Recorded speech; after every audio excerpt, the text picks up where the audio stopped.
Smedley Butler. I was in the Marine Corps 33 years and 4 months on the active list. Major General Butler came before the committee of his own free will. He had, he said, been contacted by a well-connected New York City broker called Gerald Maguire.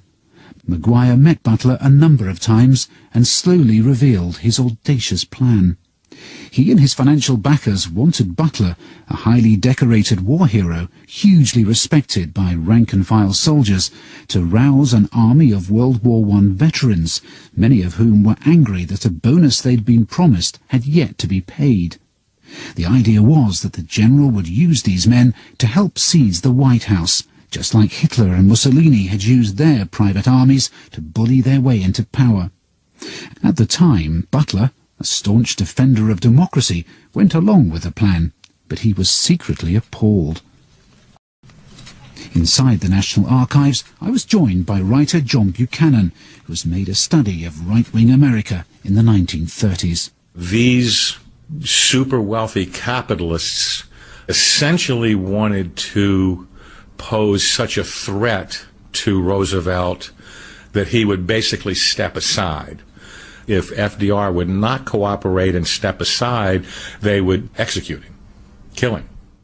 Smedley Butler's testimony shows the plot was at an advanced stage. Maguire said to me, "I went abroad to study the part that the veterans play in the various setups of the governments that they have abroad, like France, and I found just exactly the organization we're going to have. It is an organization of 500,000 super soldiers here in America." "Well," I said, "I suppose you get these 500,000 men in America. What are you going to do with them?" He said, "Did it ever occur to you that the president is overworked? We might have an assistant president." He went on to say that the position would be a Secretary of General Affairs, a sort of super secretary. He said, "You know the American people will swallow that. We have got the newspapers. We will start a campaign that the president's health is failing. Everybody can tell that by looking at him, and the dumb American people will fall for it in a second." Now in his 90s, Jules Archer was a young man of 18 when General Smedley Butler gave his testimony. He remembers just how idolized the man still was by the tens of thousands of veterans who'd been under his command. He was a fantastic anti-war general. He was very popular with the soldiers and sailors. He fought for them, and he fought for their rights. That was one of the reasons he was selected for the plot, because they knew he could raise a paramilitary army of veterans who would follow him because they believed in him. It was here at the Association of the Bar in central New York City, just a stone's throw from Wall Street, that the case against the plotters came to a head. The chief witness, Major General Smedley Butler, walked up these steps, past the giant stone pillars that tower above me here, and through the rather elegant doors. Even today, all the officers on either side of me, behind the large wooden doors, are packed with people who are going through today's important legal cases. But back on Tuesday, the 20th of November, 1934, this was perhaps the most serious case the country could possibly have faced, and the room where it all took place is up several flights of stairs in what's known as the supper room. One of the most important witnesses who came here was Paul Cumley French, a journalist Smedley Butler took into his confidence after the conspirators had tried to recruit him. French had also met chief plotter Gerald Maguire at his Wall Street offices, and he recounted their conversation to the committee. "We need a fascist government in this country," he insisted, "to save the nation from the communists who want to tear it down and wreck all that we have built in America. The only men who have the patriotism to do it are the soldiers, and Smedley Butler is the ideal leader. He could organize 1 million men overnight."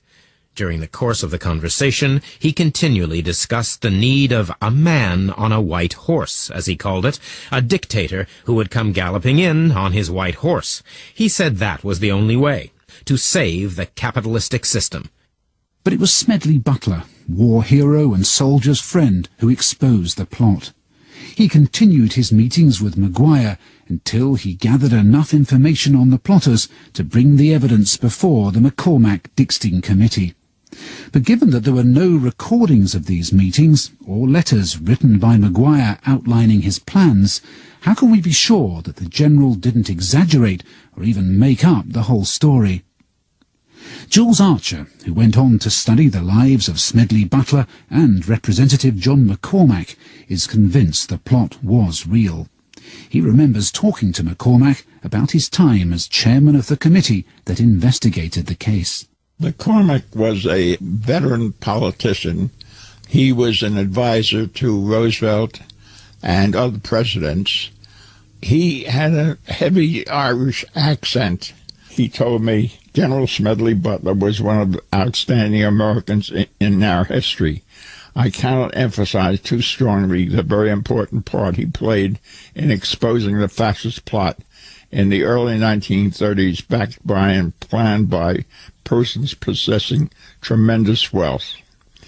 There was no doubt about it that McCormack was absolutely convinced that Butler was telling the truth. On the Nazi attacks on the Nazi movement in the United States. We present Representative Dickstein. Ladies and gentlemen. In this early radio archive, you can just make out the other co-chairman, Representative Samuel Dickstein, warning Americans to be aware of the threat from fascist forces from within. We have succeeded in unearthing evidence to define the Nazi government here as the most dangerous threat to our democracy that has ever existed. And the central character of the plot, the plain-speaking Major General Smedley Butler, was caught on early newsreel from the time, explaining his part in exposing the plot. I talked with an investigator for this committee. He told me they had unearthed evidence linking my name with several such veteran organizations. As it then seemed to me to be getting serious, I felt it was my duty to tell all I knew of such activities to this committee. My main interest in all this is to preserve our democratic institution. So Smedley Butler remained adamant that he was the target of a fascist plot, and there was never any doubt either in the mind of committee chairman John McCormack that the forces of fascism were gathering to storm the White House. But who was going to fund the coup?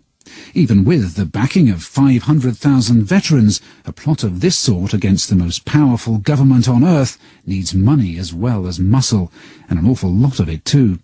Well, according to Smedley Butler, this was where the big business moguls and Wall Street brokers behind the coup came in. They, he was told by Maguire, would soon step out of the shadows in the form of a newly created lobby group.